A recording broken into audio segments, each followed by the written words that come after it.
welcome to this episode of Health WISE-360, a creation of Clarissa Burt, founder of In the Limelight Media. I'm your show host, Chrissy Cordingley, and you'll be able to see this interview on In the Limelight TV, which is distributed on Roku, Amazon Fire, Apple TV, and 100 other smart TV apps.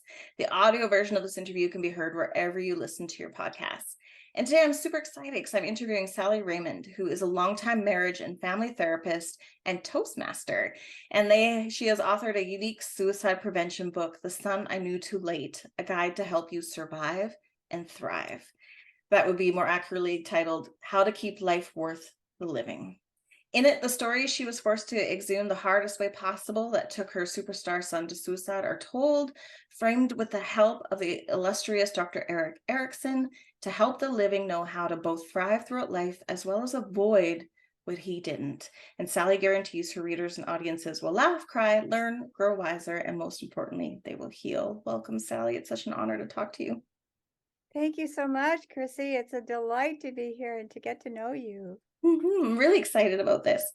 So I know we're going to talk about some hard things today, but let's get right into some of the harder subjects. What, from your point of view, is energizing? Because we're seeing a spike in suicides, especially in the USA. We're seeing it here in Canada as well.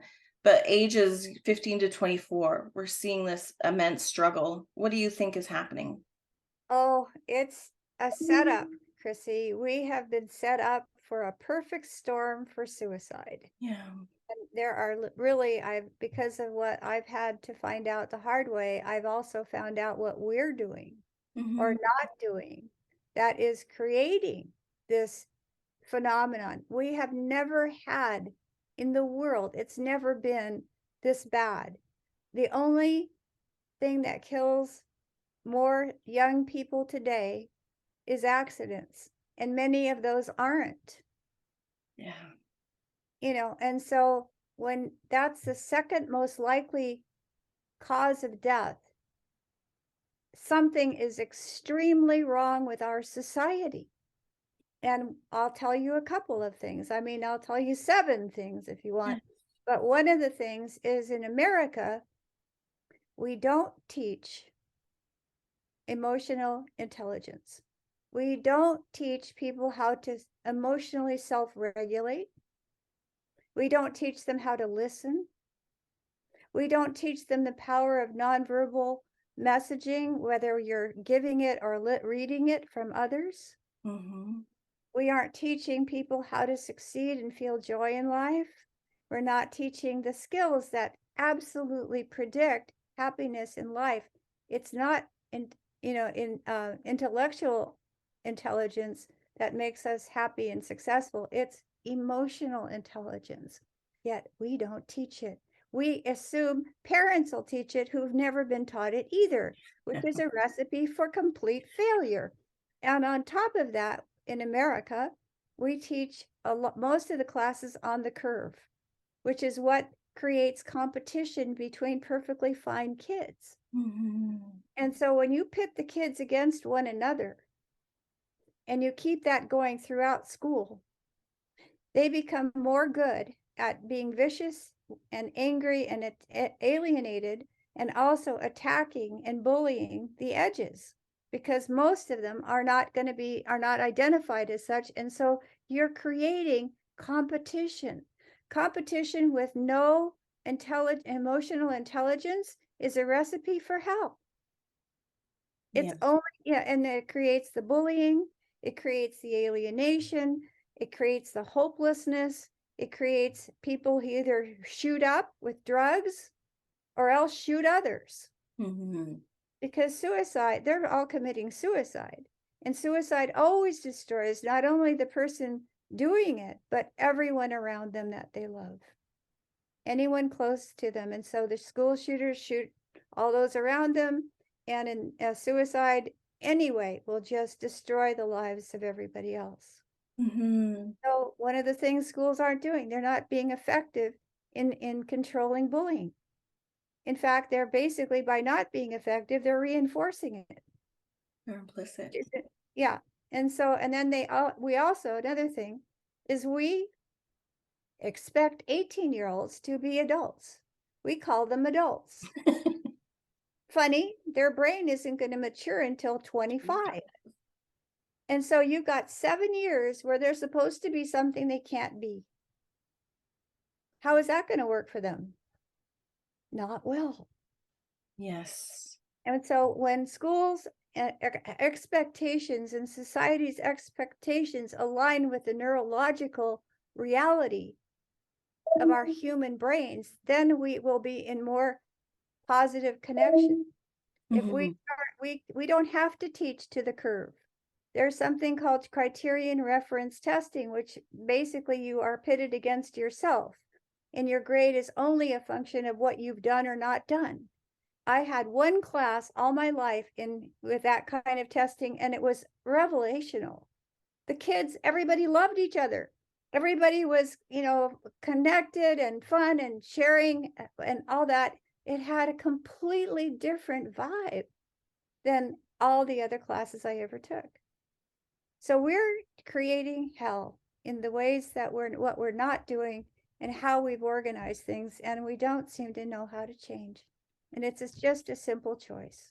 It is. And I think in America, especially, I know a little bit in Canada too, but in America, I mean, the teachers, the frontline people, they're also not equipped with, livable wages and support and systems. Like it's just, yeah, like you said, it's just a perfect storm of inadequacy around the whole system to support good human living, right? And emotional regulation, emotional intelligence. I think you're 100% right. We're seeing here the development of things called MET schools, which are different things. They're graded differently. They get to choose the topic of their subject, so they learn more about, they get a little more into and excited about the things that they're learning because they have a little bit of participation in creating some of their curriculum as well within guidelines. And it's really interesting to see those kids come out with high degrees of empathy and intelligence and resilience, and just, it's awesome. But it's definitely not enough yet, but hopefully we'll get there one day.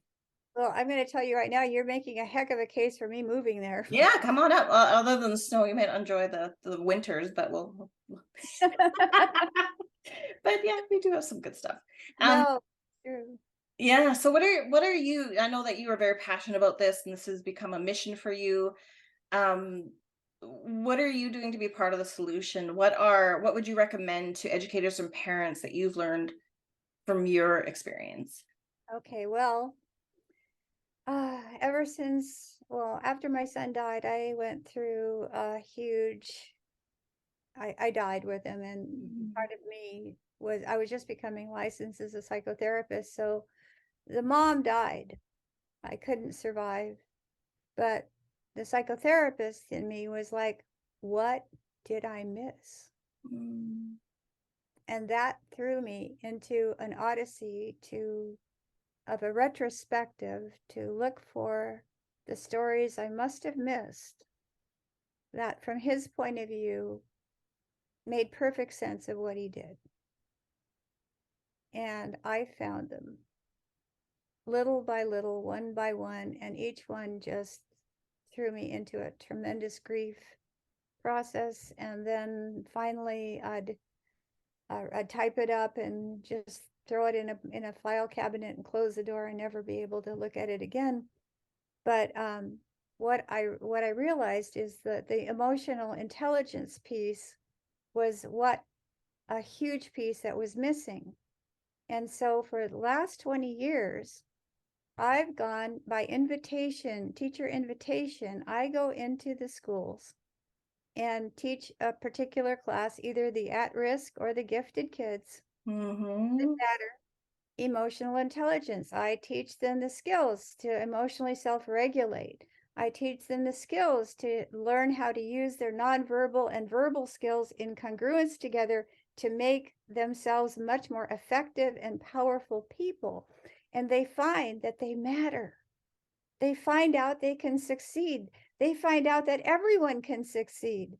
And it just is like watching a wave just rise and rise and rise. And these kids just eat it up. It's challenging, and it's Starving for it. not, but it's there. This is what they have been needing forever, and nobody has given it to them.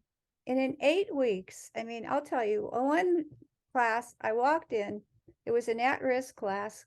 The teacher it greeted me with, "These kids will be lucky to get a job at McDonald's."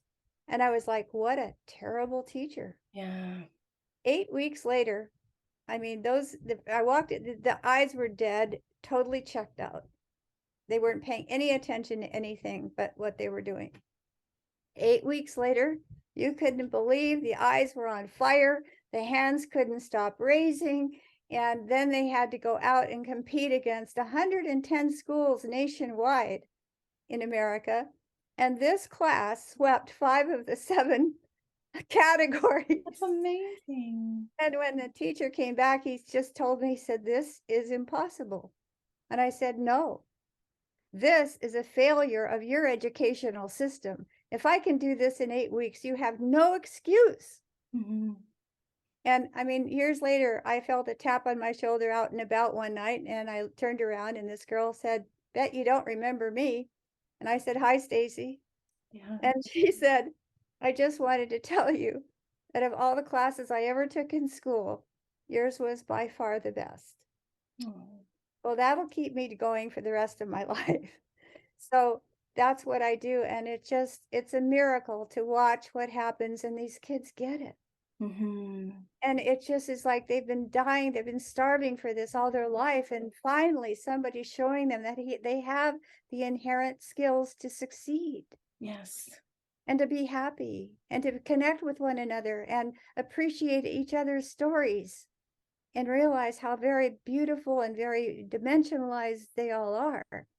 And these kids will never bully each other. They won't. They just can't. No. They've created a bond that's just unbreakable. Once you discover empathy, it's very hard to shut it off, which is awesome. We just gotta wake people up.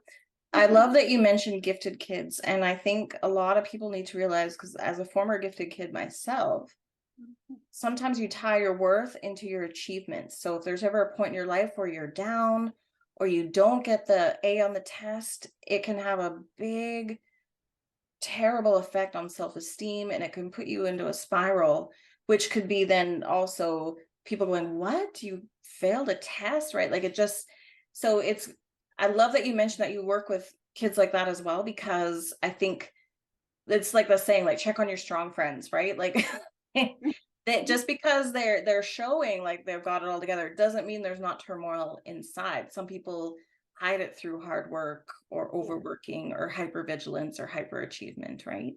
Exactly right. My son was one of those edges that all the kids love to hate. He couldn't help it. He actually was reading it too. He was teaching calculus at 14. At 16, he was invited into Carnegie Mellon in theoretical math, and in 4 years, he had both his bachelor's and master's awarded simultaneously. Amazing. And he lived another year and a half. But so much was he had never gotten a B. And that's exactly what killed him. Yeah, can you please share his story? Yeah, the night he died, he actually died on Good Friday. He had finally gotten a great job after school. Working in Silicon Valley for a tech company, IT company, that he was so thrilled. They gave him the job of being point man on their development team, and he loved it. He was eating it up. He was just loving his boss. Everything was clicking, and he had been there about 6 months or so. And one day, the boss he just adored took him to a new part of the plant, and he said, "This is where you're going to be working now." And he took it as failure. And he kept saying, "What did I do wrong?" And the man kept saying, "Nothing. You've done nothing wrong." And he didn't believe him. He believed he failed. He believed he'd gotten a B. That was intolerable. He'd never gotten a B. So that's a setup. And an hour and a half later, he was dead. Really, that quickly? And Yep. He flipped, he flooded, he panicked, he took himself out. And that left me as his mom. I had to find out what happened. And what I learned online years later was that that company at that very time was in negotiations with IBM to be bought out. And so his job was going to go. And they were actually moving him to a place where he would survive the buyout. They were trying to keep him. He took it as failure and killed himself. And the whole idea is when you never get a B, you identify with A's. You identify as something that's just a letter. Mm-hmm. B's are very good, B's, and we have to understand that grades are full of error on their own.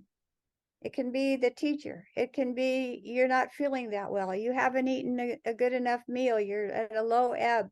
Whatever it is, maybe you're being bullied. I don't know. But grades grade all of that. And they also grade the competence of the teacher, the school system, everything. We can't take those things personally. And what's so important to remember is that when you get a lower grade, it means you have some more to learn. You're at an edge. You're at a growing edge. This is where you can learn something new. So grades are nothing but if they're anything, they're a flag that yes, you're at a new edge in life and you're about to learn something more than you knew before. Yes. That's growth. That's what you want. You want to keep pushing the envelope out. So not to ever take anything personally, but just go, I wonder what I didn't understand or and that's a growth issue. And that's a good thing. And so that's what I really want people to know, because when you identify with a letter, that is you're shooting yourself in the foot.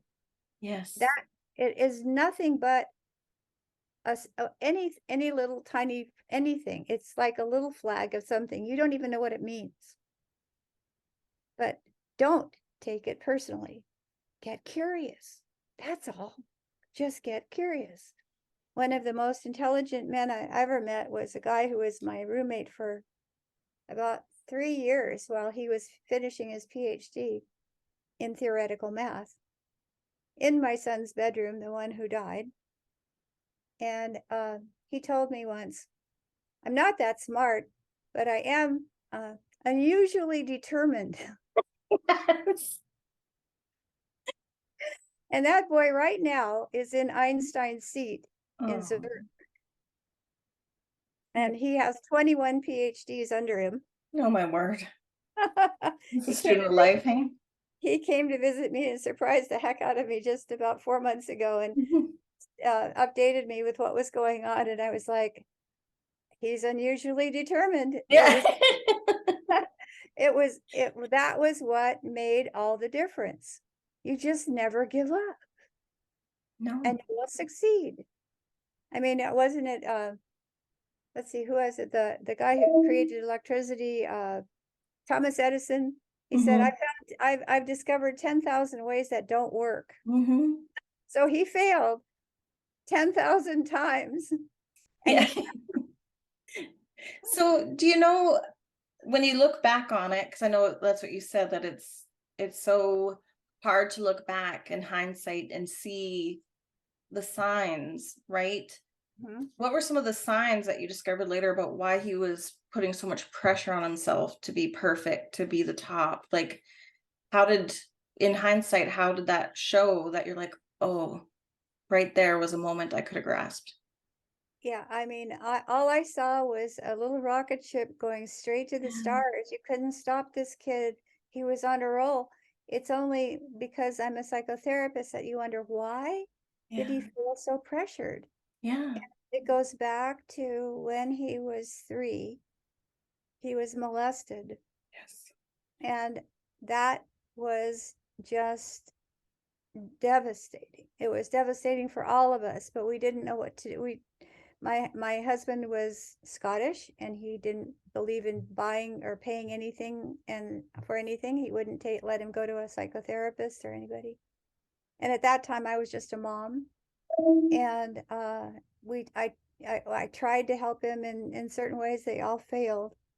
And so he never got any closure on that. Yeah. And right after that, I divorced my husband, and he took it as, I'm too bad a boy. My daddy left because I'm too bad a boy.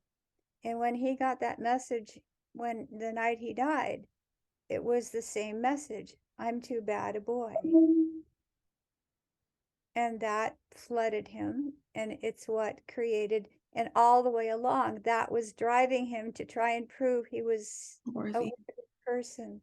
And so that was the reason he was just rocketing straight up. It was because of a really horrendous negative message that he was fighting to try and prove himself this whole time. Oh, okay. If Yeah, that makes any sense. it really does. It really does. So you have another son as well, right? I certainly do. So how was he affected by how close was he to your son, John? He was a year and a half younger. Oh. And when you are in the shadow, grow up in the shadow of a genius, a true genius, who was making us all look stupid, believe me, it really is crucifying. And so he learned not to try and ante up at all, because he'd just get, demolished verbally. And so when he went to school, they put him in special ed, and diagnosing him with learning disabilities and speech impediments. And I had never seen anything wrong with him, so I was very surprised. Yeah. But the teacher noticed a misfit and started teasing him about how much extra work he was doing, which made my son give him even more work. And he ended up testing out after the second year, but had missed 2 real years of school. And so he stayed really marginal until he was 14, when he quit school, became the biggest truant the school ever had. And in Santa Barbara, where is the truant going to go but the beach? So every day I'd get the call from San Marcos High School, and I would fly out of work and fly past San Marcos looking for my truant son, and end up at the beach and do, scour the perimeter, a low flying buzzard looking for my truant son, never finding him, mad as a hornet, go back to work. And at 5, I'd come home, and there he'd be. I'd yell, he'd stonewall, and the next day he'd do it again. And so that went on for a year. And despite all I could do. But what I didn't know is he brought a book to the beach with him called Getting Straight A's. Schools don't teach us how to learn. That was a big problem. So he read and reread that book by himself at the beach every single day. And when he went back to school the next year, he went from a 1.0 to a 4. Maintained it through City College, went on to aeronautical design engineering in Cal Poly, graduated with an offer from Lockheed, turned them down, saying, I don't want to be an engineer. And I said, free spirits. I'm a free spirit too, so I get it. Yeah. And I said, well, what do you want to do? He says, I want to model virtual reality with the computer geniuses. And I said, Brett, if you've done what you just did, you can do anything you want. So he took a minor in computer science, and a few years later, he was hired by someplace in New Zealand, and he was head of all the 3 Lord of the Rings virtual effects. That's amazing. Yeah, that was my stupid one. And none of them are. They just haven't found the keys to what they need, right? And that's what it is, teaching them how to learn, not how to memorize things, but how to everybody learn. Processes information differently. So recognizing his individualism. What a smart, self-driven way to do. Like, he super smart. He had emotional intelligence to figure out, I needed to learn something. Well, he told me on the way to his brother's funeral, he said, Mom, as long as John was alive, I knew I was part of a really smart family. Yeah. Now, he didn't feel he was smart then, but he knew he had it in him. And I think John proved to him that he could overcome anything by his life. And the other thing is, a few years ago, he and I went to the beach to have breakfast. It's a beautiful beach down there. And we were both having breakfast, and all of a sudden he looked around, and then he looked back at me with a great big smile. And he said, "Remember when I'd cut school and you'd come and do donuts in the parking lot looking for me?" And I'm like, "Yeah." How could I forget? And he's like, he's smiling. And he's going, do you want to know where I was every single time? And I'm like, "Yeah." He's like, "Up on top of the bluff, eating a really great takeout breakfast, watching you drive yourself crazy." He's such a gift. Oh my word. That's awesome. That's what I have to deal with, Chrissy. Yeah. Yes, you and my mom should talk because Send her to me. so how did he take the suicide, and what is his life like now? What is Okay. yeah. Yeah, he had to take a semester off school. He couldn't study. He just Oh. lost his way. So for a whole semester, he just wandered and just tried to pull himself back together.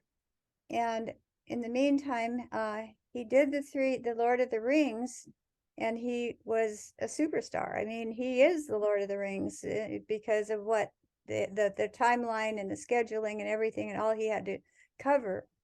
And nothing can ever take that away from him. That's like the most incredible thing. And then afterwards, he was like, "I'm done." He just was like, "I'm done. I did it." And he quit and he started writing books. And now he's writing a huge tome. I hope he finishes it before he dies, but he may not.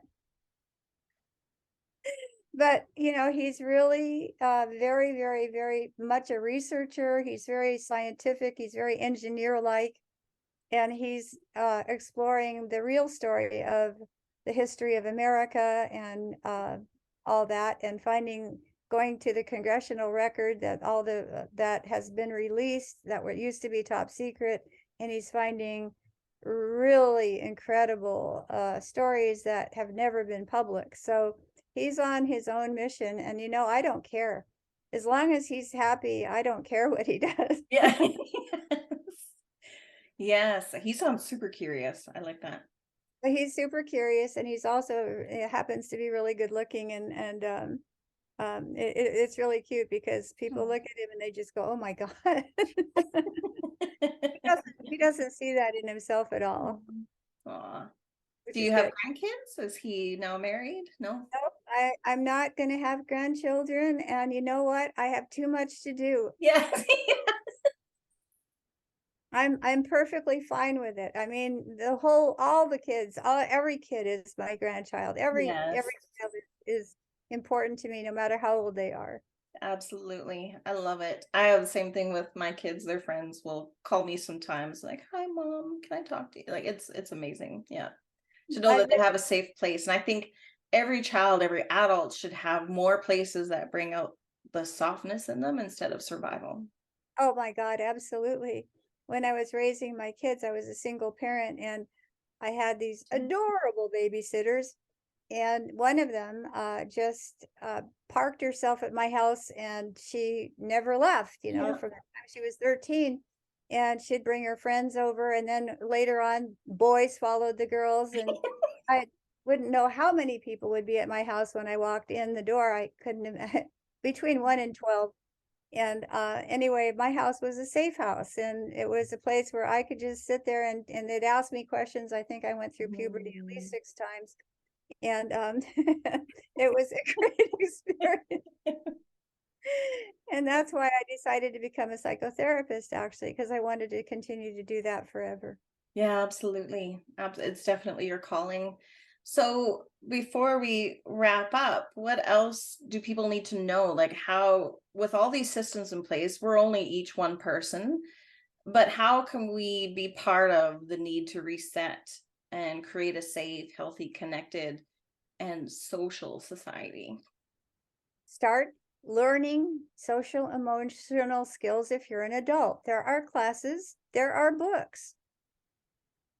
Lobby for putting this in hardwired into school curricula. Mhm. Kids absolutely need this for the balance, so that we aren't just intellectual IQ is not as important as emotional intelligence in learning how to get along and live in life. Learning that changing the norms so that we don't expect adult behavior from young people who can't be there. Teach kids how to learn. Give them the books like my son got, getting straight A's. It saved his life. But he took it seriously. He really did. And he lived it. And he's the beneficiary ever since. Such a simple thing. There's so much to do. Change the kind of testing from the curve to criterion referenced. That will change everything. We will stop having school shooters. We'll stop the drug epidemic. We'll stop all of that. They'll find out that life is worth living the way it is. And, normally that you don't have to look elsewhere. You don't have to go to anything else. Nothing can possibly touch the brilliance within and genius within you. So yeah, those are a few things. Lovely. Thank you. Where can people find you and learn more about you and your work? Well, my website is sallyaraymond.com. And yeah, that's pretty much it. I'm not great on social media. I'm a full-time psychotherapist. Yes. I have issues with social media anyway. So Yes. There's plenty of research material, though, I'm sure, in social oh, media for psychotherapists. Yeah, that absolutely. yeah, no, that part I love. Big Um, bullet. yeah. Any last words of advice or encouragement that you would like to leave the listeners with? Just remember that the worst thing that can happen is really a teacher. It's always a teacher. When things are good, you're not learning much. You're just learning to just enjoy. But when things get hard and bad things happen, that's when we get the opportunity to grow more wherewithal, more resilience, more power, and we really get the wisdom to begin to live our life more authentically, more powerfully, and everything. It's not the good times, it's the bad. It's the tough times. That's what makes us who we become, absolutely triumphant. And so nothing is bad in and of itself. It's what we do about it that either makes it good or bad. So you have the power to make everything either fabulous or destroy yourself. I don't think that's a choice, but that's up to you. Absolutely. Beautifully said. Thank you so much for your time today and sharing your story, Sally. I'm happy to do it, Chrissy, anytime. Really.